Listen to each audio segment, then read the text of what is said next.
এক ভদ্রলোক একা হাসপাতালে অনেকক্ষণ যাবৎ ছেলেদের টয়লেটে যেতে চাচ্ছিল, কিন্তু কেউ না কেউ সবসময় ভেতরে থাকে, এজন্য যেতে পারছিল না।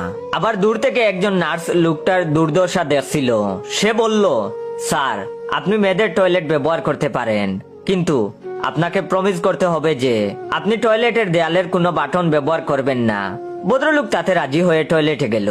তারপর যা করার করলো এবং বসে থাকার সময় সে দেয়ালে বাটনগুলোর লক্ষ্য করলো। প্রত্যেকটা বাটনের গায়ে কিছু অক্ষর বসানো আছে, যেমন WW, WA, PP এবং লাল একটা বাটনে APC।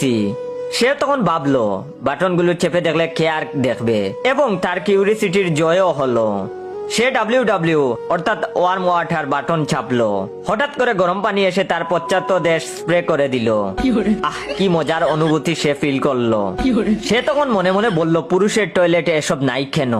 তখন সে আরো ভালো কিছু হবে এটা ভেবে সে WA অর্থাৎ ওয়ার্ম এয়ার বাটন চাপলো। এবার গরম পানির বদলে এবার গরম বাতাস এসে তার পশ্চাৎ দেশ শুকিয়ে দিল। যখন ওইটা শেষ হলো, তখন সে PP বাটন চাপলো এবং খুব সুগন্ধি পাউডারের একটা পাপ এসে তার তলদেশে সুগন্ধে ভরে দিল। তার মনে হলো মেয়েদের রেস্টরুম আসলে আনন্দদায়ক। তারপরে পাউডারের পাপ দেওয়া শেষ হলে সে APR বাটন না চেপে থাকতে পারলো না, যেটা সে ভাবছিল সবচেয়ে বেশি মজা পাওয়া যাবে। তাই আর দেরি না করে APR বাটন চেপে দিল। জ্ঞান হওয়ার পরে সে দেখলো হাসপাতালের বেডে শুয়ে আছে এবং নার্স তার দিকে তাকিয়ে আছে, আর তার বিশেষ অঙ্গের ওপর ব্যান্ডেজ করা। তখন সে নার্সকে বলল, কি হয়েছে? আমার তো শেষ যেটা মনে পড়ছে, আমি APR বাটন চাপছিলাম। তখন নার্স বলল, APR বাটন হলো অটোমেটিক পেড রিমুভার। বালিশের নিচে আপনার ওইটা রাখা আছে, যাওয়ার সময় নিয়ে যাইয়েন।